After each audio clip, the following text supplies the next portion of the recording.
Esta historia comienza antes de la destrucción total causada por el diluvio universal, cuando aún existía otra civilización sobre la Tierra, la que hoy convertida en leyenda llamamos la Atlántida.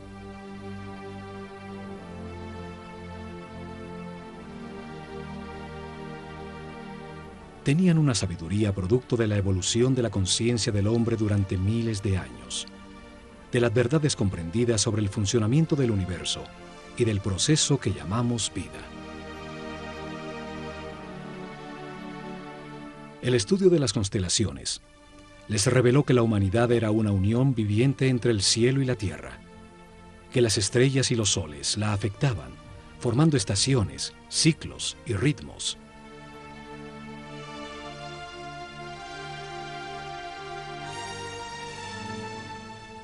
Sabios sacerdotes de la Escuela de Conocimiento de Naakal, en la Atlántida, descubrieron que el planeta estaba en los momentos finales de uno de estos ciclos.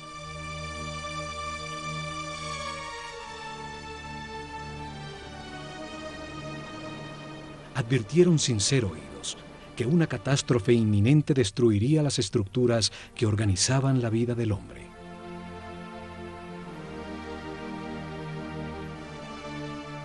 Sin apoyo del grueso de la población, construyeron unos pocos barcos cerrados por todos los lados y los protegieron con campos electromagnéticos de fuerzas que podían penetrar y disolver la materia. Dirigidos por el sumo sacerdote Chiquitet Arelish Bomalites, subieron a bordo con sus familias, unos pocos instrumentos, algunos animales domésticos, y hacia el este se alejaron de la Atlántida.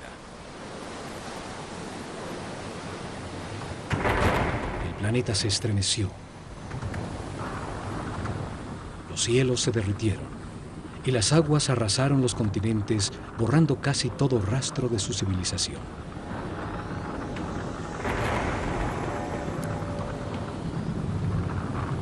Como evidencia en dos lugares muy cerca a Egipto, se encontraron unas gigantescas losas de piedra, llamadas megalitos, que por su enorme tamaño, peso y difícil ensamblaje, demuestran una tecnología desaparecida, seguramente de la civilización atlante. La primera evidencia está en Baalbek, Líbano. Allí se encuentran las tres losas cortadas de piedra, más grandes y más pesadas del mundo. Son llamadas los trilitones. Cada gigantesca losa pesa 1.200 toneladas, mide 25 metros de largo, 8 metros de ancho y 5 metros de alto. Hoy, el peso más grande que se puede levantar con una grúa, el transportador espacial Discovery, solo pesa 150 toneladas, una décima parte del peso de los trilitones. Hoy no existe la tecnología para levantarlas, y mucho menos para colocarlas con tan extrema precisión. Fueron movidas a su lugar desde 3 kilómetros de distancia donde fueron talladas, y donde aún se encuentra una losa de igual tamaño que nunca fue utilizada por los constructores originales. La misteriosa plataforma, por su enorme tamaño, se convirtió en un sitio sagrado para las culturas que después del diluvio se asentaron en la zona. Asirios, persas, griegos y por último romanos construyeron sus templos más importantes sobre la plataforma.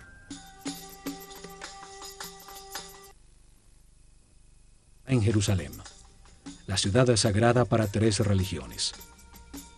Allí existen otros de estos megalitos, unas gigantescas losas de piedra, cada una con un peso mayor a 800 toneladas. Por su enorme e inexplicable tamaño, también se convirtieron en sitio sagrado alrededor de los cuales creció Jerusalén. Forman parte de la enorme plataforma que sostuvo al templo de los judíos y que hoy soporta la mezquita de El Aqsa y el Domo de la Roca.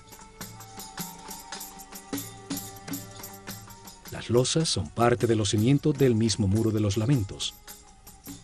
Hoy se llega hasta allí por un túnel que descubrió las enormes piedras. Los megalitos de Baalbek y Jerusalén formaban parte de construcciones desaparecidas por el cataclismo universal. Lograron permanecer en el sitio por ser tan masivas. Este cataclismo destruyó la civilización atlante. Sucedió alrededor del año 10.900 a.C., cuando el sistema solar atravesaba la constelación de Leo y quedó registrado en los libros sagrados de todas las culturas del mundo.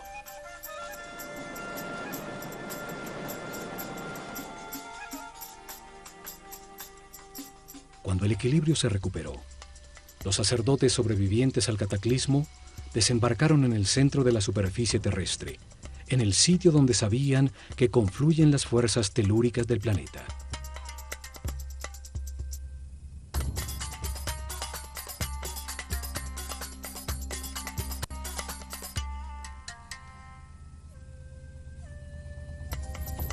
Esperaban utilizar estas fuerzas para impulsar el pensamiento del hombre, construyendo masivas formas piramidales que resonaban, concentraban y transformaban la vibración fundamental del planeta en energía. Seres muy avanzados espiritualmente tenían un concepto de progreso que no estaba basado en la adquisición de comodidades materiales, sino en lograr la paz y la armonía interior, en transformar un limitado hombre animal en un superhombre. Estos sacerdotes, en un momento que llamaron el Septepi, el tiempo nuevo, vieron resurgir de las aguas un largo y estrecho oasis, una fértil tierra rodeada por un desierto protector bordeando un largo río. Lo llamaron Egipto, la tierra que emerge de las aguas, el país de un solo río, el Nilo, con las mejores condiciones para gestar una nueva civilización. Los sacerdotes vieron el cataclismo como una oportunidad para orientar la humanidad hacia un destino más alto y estructurar en este nuevo ciclo una sociedad dedicada al perfeccionamiento espiritual.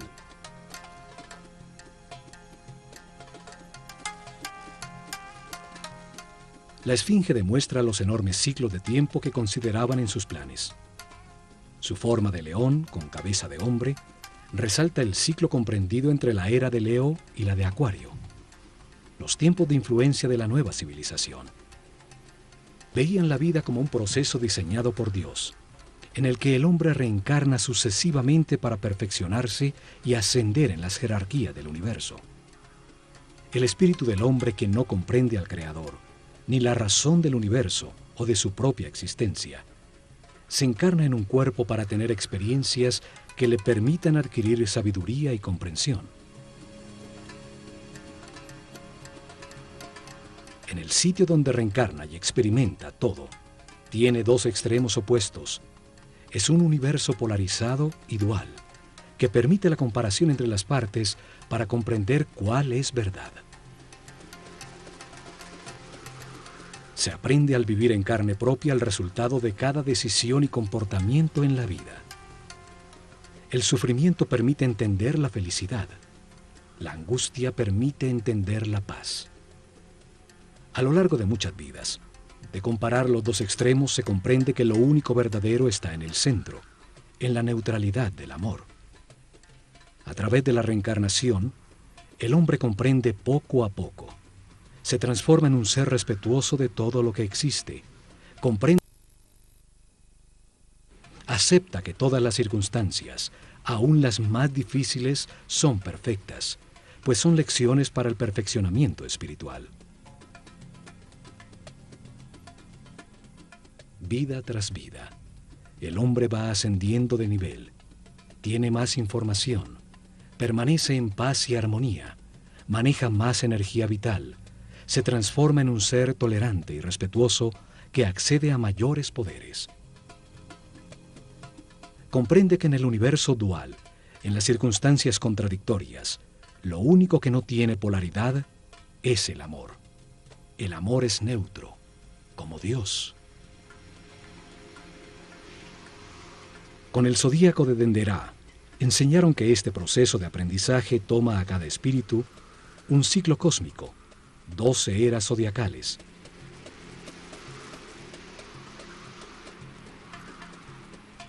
Un giro completo del sistema solar, recibiendo la radiación de cada una de las 12 constelaciones.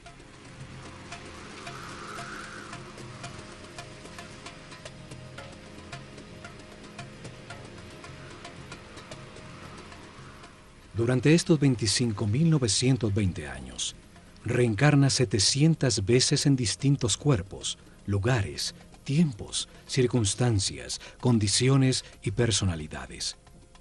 En cada vida aprende algo distinto. Cada vez nace influenciado de distinta manera por las fuerzas que irradian las estrellas.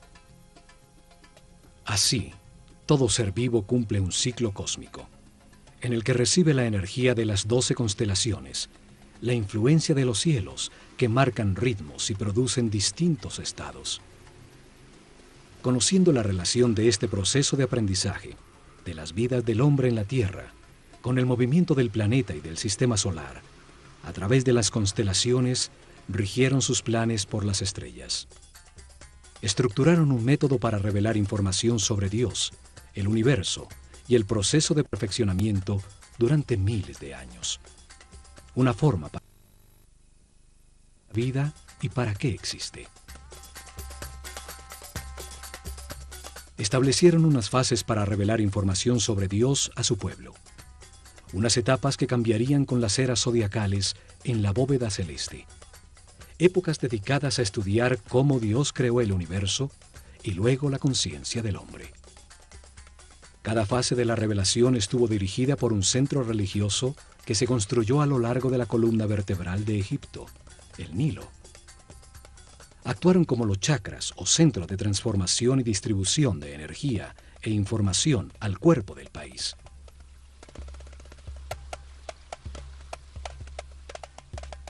Desarrollaron en 4 épocas, 4 centros religiosos, cada uno dedicado a explicar y lograr comprensión en el pueblo sobre una fase del Génesis.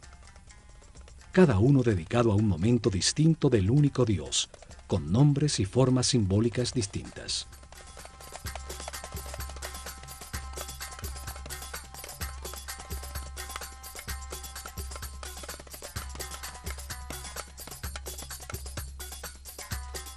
El primer centro religioso fue establecido en Anu, llamada Heliópolis por los griegos, al comenzar la era de Géminis en el año 6620 a.C., en la época predinástica de Egipto.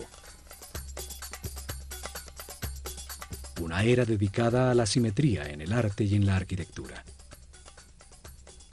Fue dedicado a revelar información sobre las características, cualidades y significado de un Dios absoluto, el único Dios, la causa original, el todo, al que llamaron Atum-Ra, la unidad homogénea, estática, antes de manifestar el universo.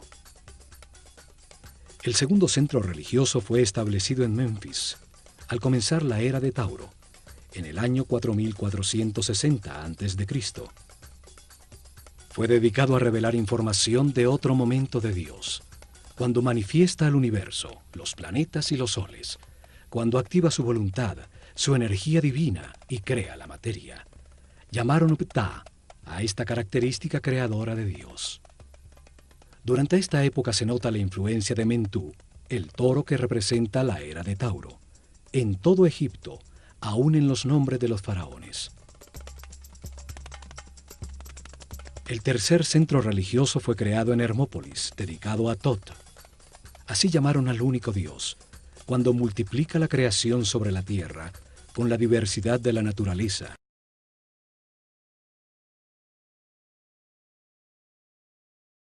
El centro religioso fue establecido en Tebas con la llegada de la época de Aries, el Ram, en el año las plantas y los animales. El cuarto centro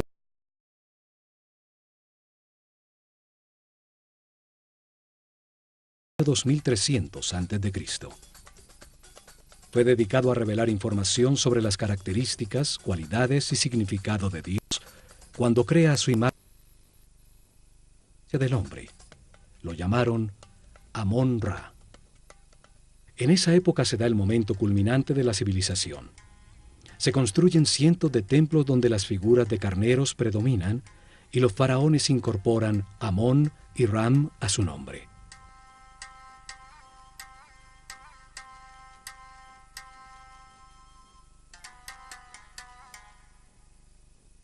Los cambios de era o constelación zodiacal determinaron la duración de cada fase de la revelación. El pueblo comprendió poco a poco que existe un solo Dios, que por sus características y momentos distintos en que crea el universo y al hombre, tiene nombres distintos. Crearon una escuela de misterios para transmitir su conocimiento, garantizando sacerdotes sucesores de su casta que continuaran el proceso de revelación. Alrededor de los templos y centros religiosos desarrollaron el país. En su interior se dedicaron a transformar a los iniciados en seres respetuosos, capaces de guiar a su pueblo y manejar las fuerzas fundamentales de la naturaleza.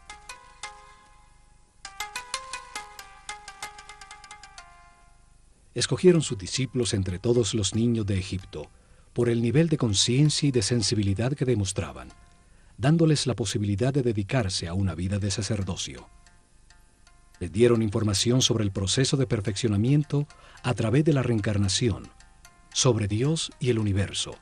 Les enseñaron ciencias, arte, religión y filosofía. Los entrenaron en ejercitar su autocontrol. Aprendieron a conservar su energía vital, a comprender la importancia del respeto y el libre albedrío, acelerándoles el proceso evolutivo. Los convirtieron en los sucesores de su casta, sacerdotes con el conocimiento y el poder que éste produce, y la misión de guiar al pueblo en un camino de perfeccionamiento general. Se han encontrado estatuas de sacerdotes, unas saliendo de un cubo, otras representados como escribas, seres con el conocimiento. A unos pocos le adicionaron a su nombre la palabra Hotep, que significa sabio, como a Imhotep o Amenhotep, hijo de Apú, como reconocimiento a su sabiduría.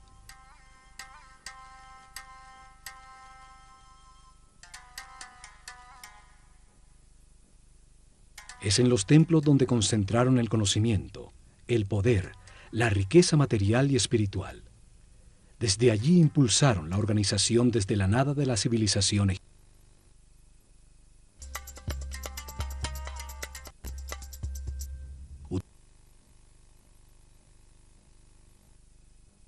De sacerdotes, que dirigió los destinos de Egipto por miles de años, desde las sombras detrás del faraón.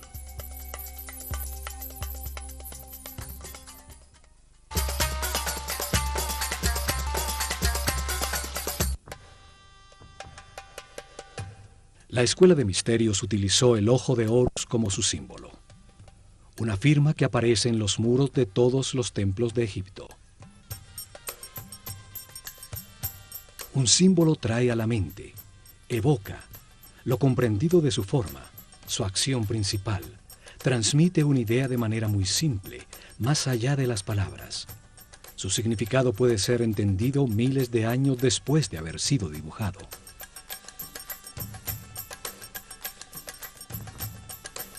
Los ojos son el sentido del sol, el origen de la vida.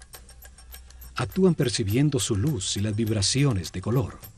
Transmiten a la mente la intensidad y la fuerza del fuego. Los ojos son las terminaciones nerviosas que perciben la voluntad divina, la intensidad de la luz, la fuerza de Dios que los egipcios llamaban Fi. La fuerza que condensa el espíritu en la materia, dando lugar al universo, el sitio de experimentación de la conciencia. Son los únicos nervios que salen a la superficie del cuerpo y que podemos observar en su funcionamiento vital. Florecen dentro de esferas llenas de un líquido blanco cristalino.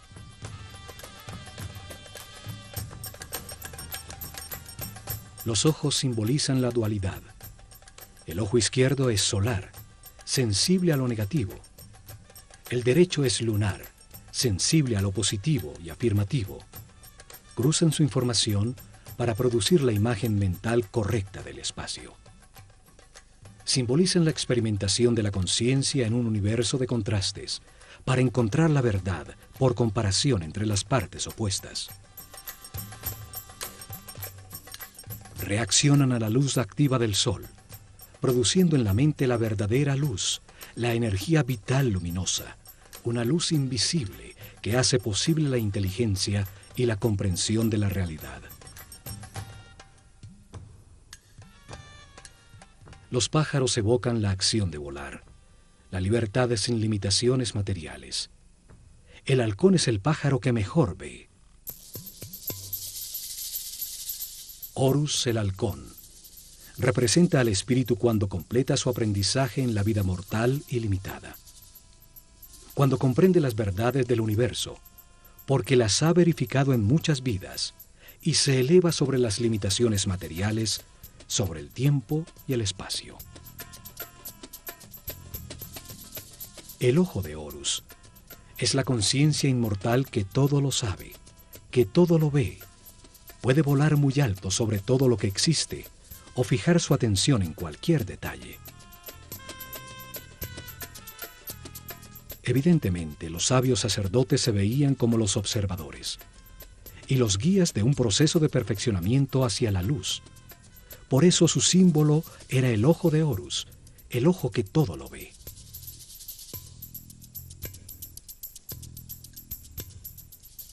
Desde los templos, los sacerdotes del ojo de Horus guiaron en paz y armonía el perfeccionamiento espiritual del pueblo,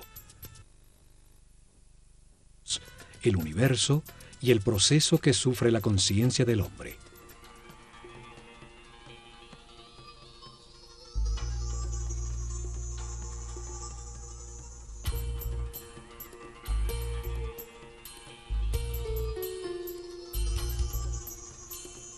Protegido del exterior por altísimos muros, cada templo era un enorme complejo donde vivieron miles de personas, hombres y mujeres por igual, pues no había distinción de sexo.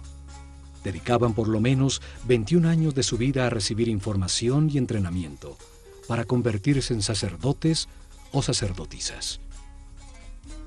El proceso de aprendizaje se realizó en distintos templos, donde permanecían por largos periodos mientras recibían la información que contenían, el entrenamiento correspondiente a ese nivel y las pruebas de autocontrol para avanzar al siguiente nivel en otro de los templos sobre el Nilo.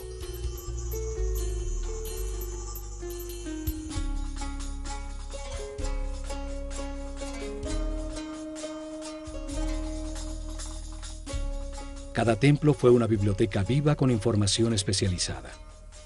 Cada uno tenía una lección distinta sobre el universo o la razón de la existencia. Cada templo contenía en su interior un tema sagrado distinto con información que da sentido a todo lo creado.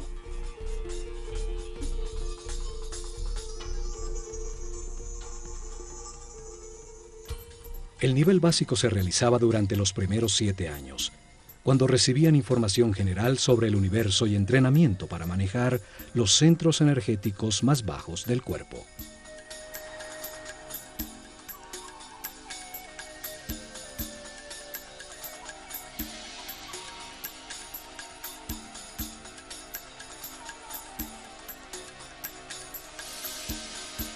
Tenían templos como el de Komombo, dedicados a entender la necesidad de un universo dual y polarizado, para permitir a la mente comparar entre extremos opuestos y así comprender qué es verdad. En su interior aprendieron a controlar el miedo a perder, a entender que se tiene lo que corresponde en cada vida, para vivir las experiencias de aprendizaje que se necesitan. Tenían instalaciones para despertar el miedo a la muerte, aprender a controlarlo y entender que la muerte es solo un paso a otra experiencia de aprendizaje. En túneles con agua y cocodrilos, grandes alturas, sitios cerrados con serpientes, los iniciados probaban su determinación.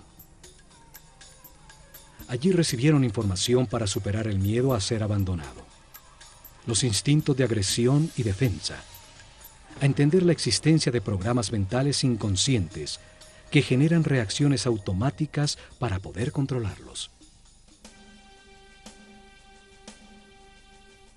En el templo de Luxor, en Tebas, se transmitieron los conocimientos que tenían sobre el funcionamiento del cuerpo y entrenamiento para lograr que la conciencia no se identificara con él.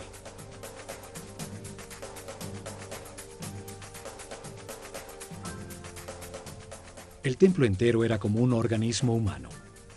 Cada salón representaba un órgano con información en sus muros sobre su función principal.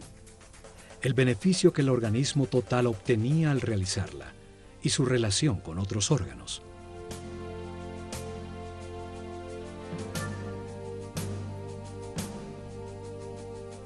En su interior realizaron ejercicios de concentración y de movimiento, guiando su mente a cada órgano, hasta que hicieron consciente el cuerpo entero y lo manejaron a voluntad como un excelente instrumento.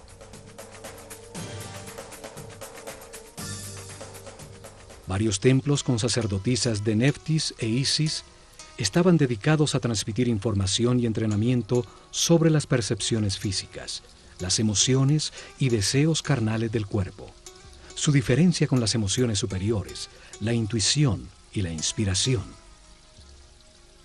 Aprendieron a transmutar las pasiones y las sensaciones del cuerpo con el poder del espíritu, a elevar su conciencia y su vibración vital, a solicitar y canalizar la energía e inspiración de espíritus en planos más evolucionados para despertar su creatividad. Muchos templos como el de Hathor, en Dendera, estaban dedicados a las ciencias, a la astronomía, a la astrología y a las matemáticas. En su azotea se dedicaron a registrar los cielos, a entender las distintas energías que emite cada constelación y los efectos que produce.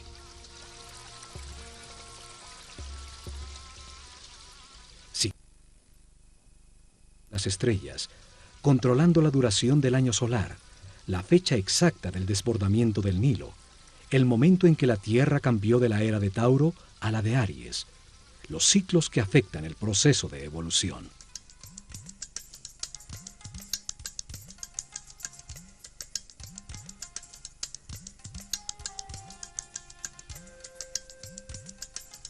Luego de recibir información dirigida a la razón y entrenamiento para controlar sensaciones, emociones y pensamientos, dedicaban otros 7 años al lado derecho del cerebro, a la inteligencia del corazón, a encontrar la diferencia entre el pensar y el meditar.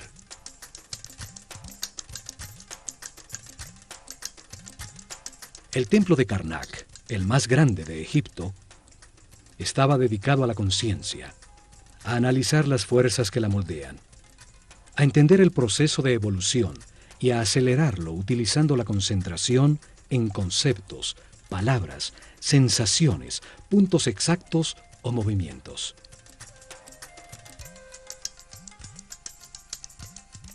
Aprendieron a concentrarse en sí mismos, a diferenciar entre el yo superior y el ego, a identificarse con un ser u objeto externo hasta sentir y transformarse en lo que se piensa.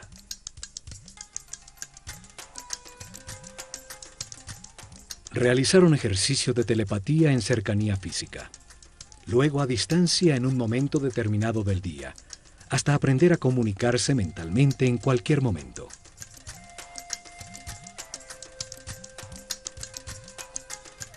Recibieron información sobre el tiempo y entrenamiento para vivirlo como un eterno presente.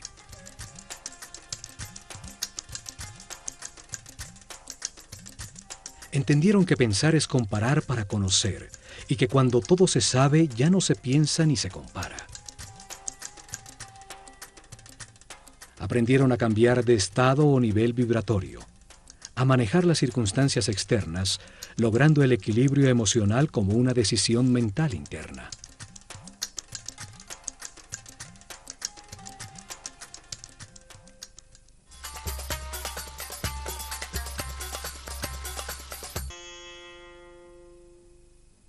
Cada templo contenía 3 niveles de información. Era una manera para revelar información simultáneamente a hombres con distintos niveles o estados evolutivos. El primer nivel transmitía información básica dirigida al pueblo. Cada templo contaba una sencilla historia llena de símbolos y personajes fantásticos. Un drama sagrado fácilmente comprensible. Las ideas eran expresadas como mitos en forma de historia.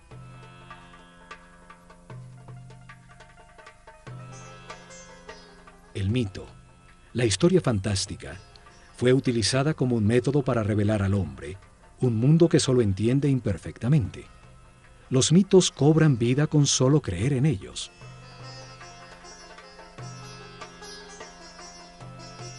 Inventaron personajes con características simbólicas, con formas que traen a la mente su función y actividad principal, que participaban en sencillas historias, parábolas que cuentan verdades sobre la naturaleza humana, sin lo árido o lo abstracto de la filosofía o la metafísica. El pueblo recibió información sobre cada tema sagrado al escuchar la historia central de cada templo, al conocer las debilidades y fortalezas de cada personaje, las circunstancias que atraviesa y la manera como se resuelven.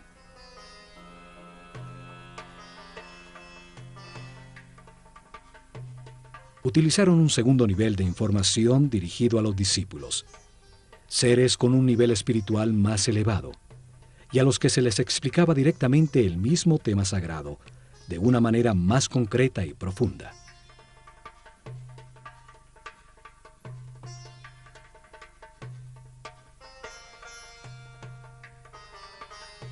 Para ello utilizaron las escenas descriptivas del mito, talladas en los muros del templo.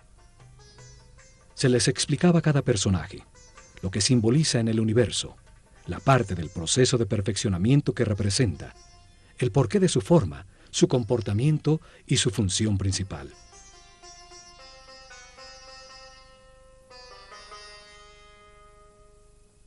La sabiduría de los sacerdotes de El Ojo de Horus es evidente en la historia que cuenta cada templo, en las formas que utilizaron como símbolos. El solo verlos trae a la mente la acción vital que representan o la cualidad que se gana al hacerla. Al utilizar hombres con cabeza de animal como símbolos, los transforman en ideas que evocan la característica vital del animal. Traen a la mente la función que el animal cumple en el universo.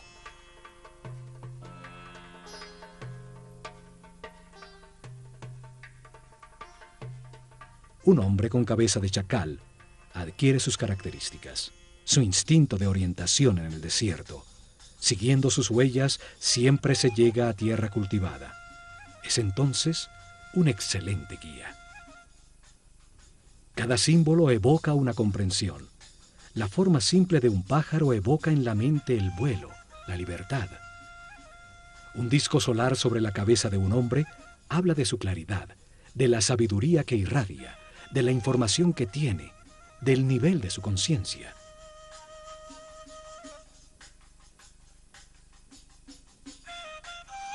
Estudiaron detenidamente los animales e insectos. Así recolectaron un profundo conocimiento sobre su vida, sobre su actividad principal, sobre sus características vitales, los hábitos que desarrollaba para lograrlo, su dieta alimenticia, la duración de su gestación, sus hábitos sexuales, el sentido principal de su existencia.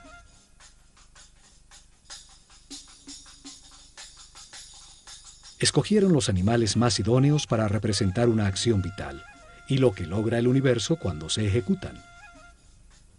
El proceso del gusano que se arrastra y teje para luego transformarse en mariposa.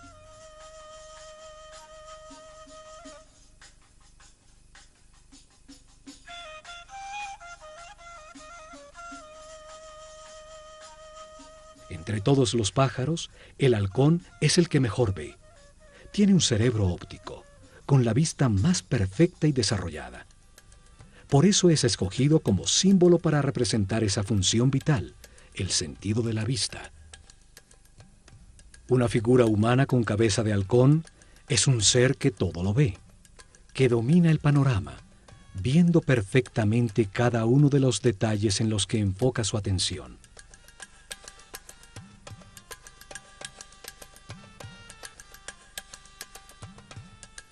Estas figuras llamadas dioses o néteres por los egiptólogos que creen que Egipto era politeísta y que adoraba a los animales, solo representan una acción vital, un comportamiento que transforma y perfecciona. Cada acción importante de la vida tiene un símbolo que la representa. Comunica la transformación que ocurre en la esencia del individuo que la ejecuta, lo que se obtiene. Un par de brazos indican adoración. Unas piernas, la acción de caminar. Una boca, la acción de hablar.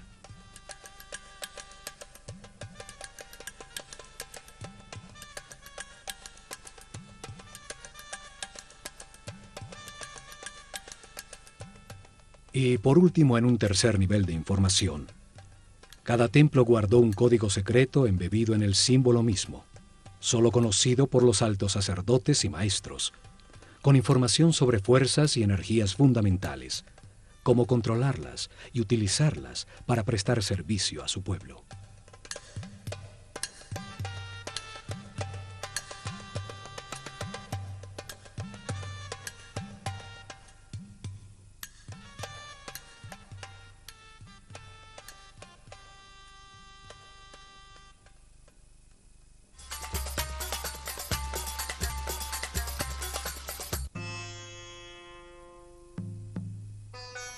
En templos como el de Horus en Edfu, el sumo sacerdote dirigió a los discípulos más evolucionados a desplazar su conciencia en el tiempo, abriendo el inconsciente para revivir y comprender las vidas pasadas en su proceso de reencarnación.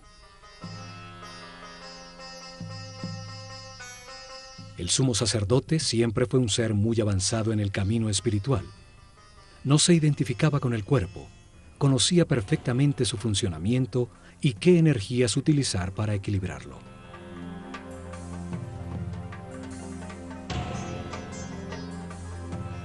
Controlaba desde su centro nervioso en la corona el más alto nivel de energía vital. Permanecía en un eterno presente irradiando amor, guiando y sirviendo con su divino poder.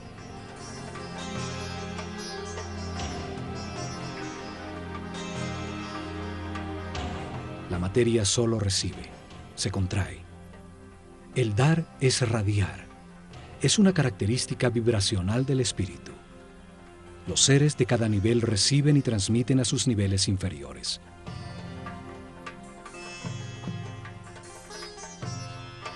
En sus salones entendieron que la realidad está compuesta de 7 niveles de energía vibracional, 7 corrientes energéticas con 7 distintos niveles de poder o fuerza.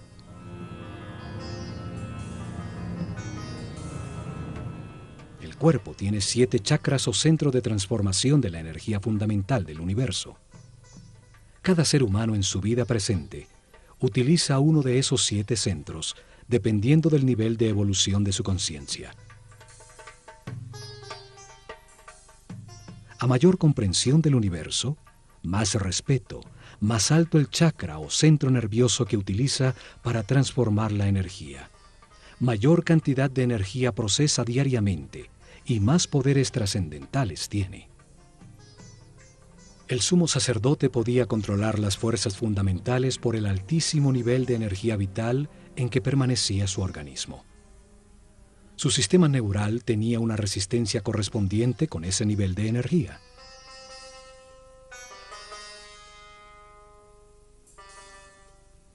Así, en todos los templos de Egipto, los iniciados recibieron información y entrenamiento. Aumentaron paulatinamente su nivel de energía vital y de manera correspondiente el nivel de resistencia de los nervios de su cuerpo.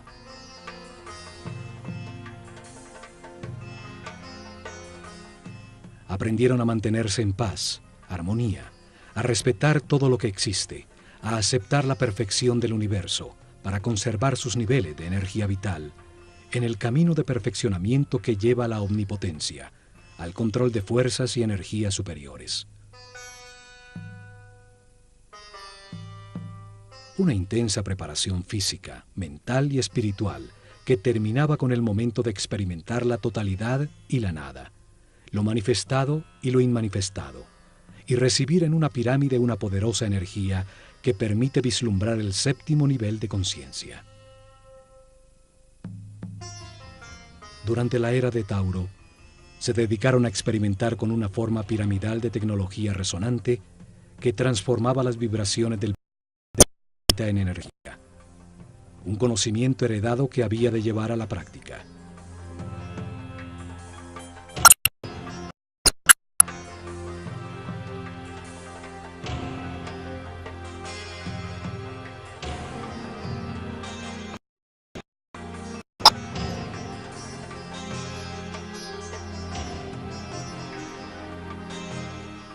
Colocaron masivas formas piramidales que pesaban millones de toneladas en puntos neurálgicos sobre la malla electromagnética del planeta.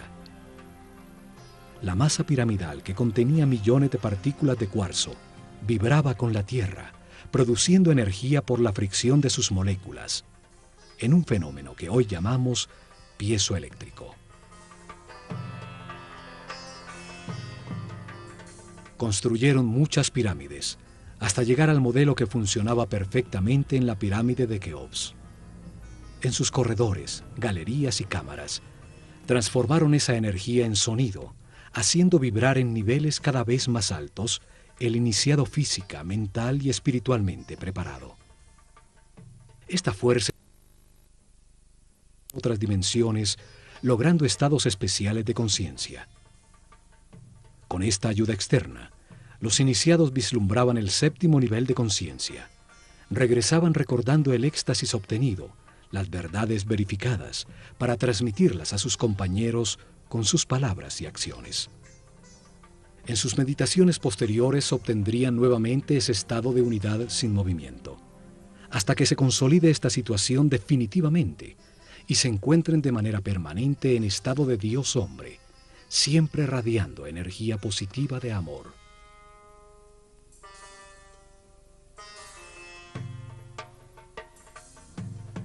Los conocimientos sobre las formas puras del universo, los bloques básicos con los que se organiza la energía y la materia, fueron fundamentales para el desarrollo de la civilización egipcia. Hoy llamamos a esas formas puras sólidos platónicos. 5 polígonos con sus lados y ángulos iguales, basados en triángulos equiláteros, la forma divina que no tiene tensiones. Utilizando estas formas pudieron producir efectos de resonancia y concentración energética para elevar la percepción de la conciencia, para lograr efectos de superconductividad con los que se anula la fuerza de gravedad. Hoy se ha descubierto que el planeta tiene puntos neurálgicos, llamados nodos diamagnéticos, donde se puede controlar la fuerza de gravedad del planeta y producir fenómenos de superconductividad. La superconductividad permite amplificar o disminuir la fuerza de gravedad. Al aumentar el peso de las losas de piedra, se enterraban como cimientos sin necesidad de excavar para lograrlo. Al disminuirla, las hicieron livianas, para empujarlas y moverlas fácilmente desde lejanas canteras. En la isla de Segel, se encontraron hieroglifos con fórmulas e ingredientes para producir una especie de concreto que parece roca. Científicos franceses lo han descifrado parcialmente. Sus experimentos confirman que se trata de geopolímeros que al solidificarse producen un tipo de piedra. Esto explica la facilidad para hacer juntas tan exactas entre las piedras de sus templos, logrando utilizar los bloques ya fundidos como formaleta de los nuevos.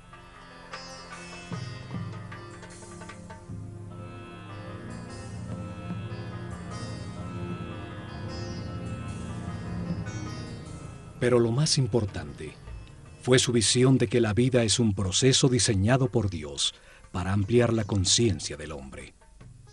Que el espíritu del hombre se encarna repetidamente en un cuerpo para comprender la armonía por los resultados de sus decisiones.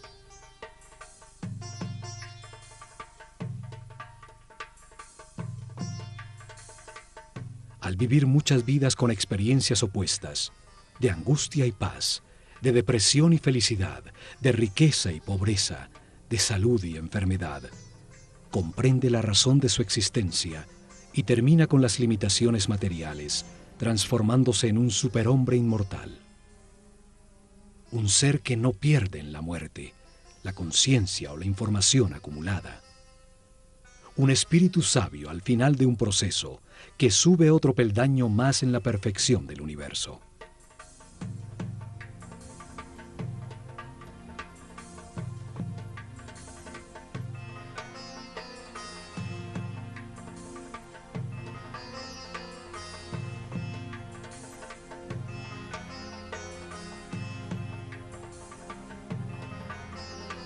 El hombre reencarna muchas veces.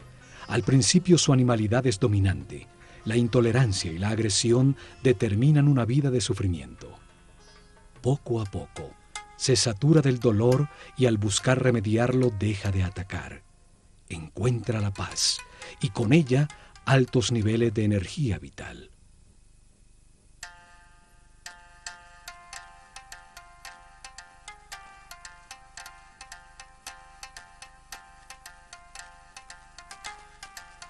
Con la información del proceso de perfeccionamiento y de las leyes que lo regulan, los egipcios mejoraron su vida. Aceptaron los momentos difíciles como parte de su camino de aprendizaje, logrando permanecer en paz y armonía.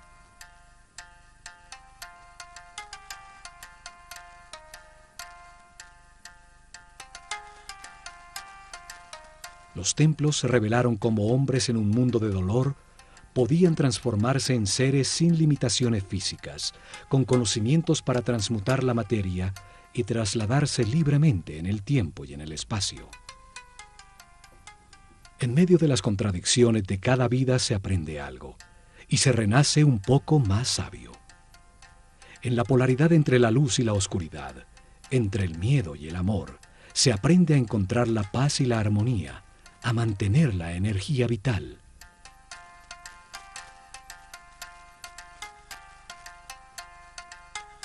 Al experimentar en carne propia los tormentos y la angustia que producen la ira, el odio, el rencor o la venganza, se comprende el valor de la armonía. Al comprender que cada decisión produce paz o sufrimiento, se puede pasar del infierno de la vida al cielo de la misma. El pueblo entendió que todas las acciones de la vida diaria, pescar, sembrar, cosechar, son una manera de acercarse a Dios, de ser más perfectos cada día. Lograron una comunidad en paz y una felicidad tal, que cuando el historiador griego Heródoto visitó Egipto en el año 500 a.C., no pudo menos que afirmar: de todas las naciones de la tierra, los sanos y religiosos.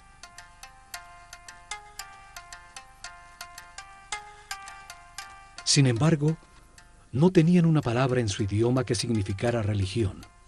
No veían ninguna diferencia entre lo sacro y lo mundano. Se veían como los encargados de comprender que Dios, el universo y el hombre forman una unidad manifestada por amor.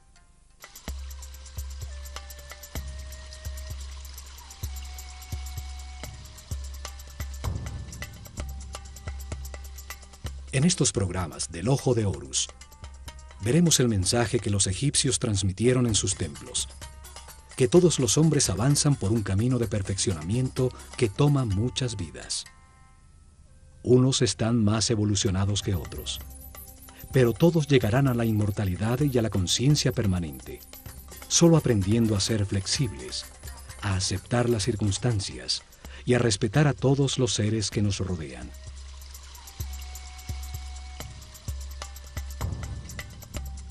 El camino puede ser de sufrimiento o de paz y armonía. Depende que se valore lo que se tiene y se agradezca la oportunidad de estar vivos para tomar conciencia que fuimos creados por amor.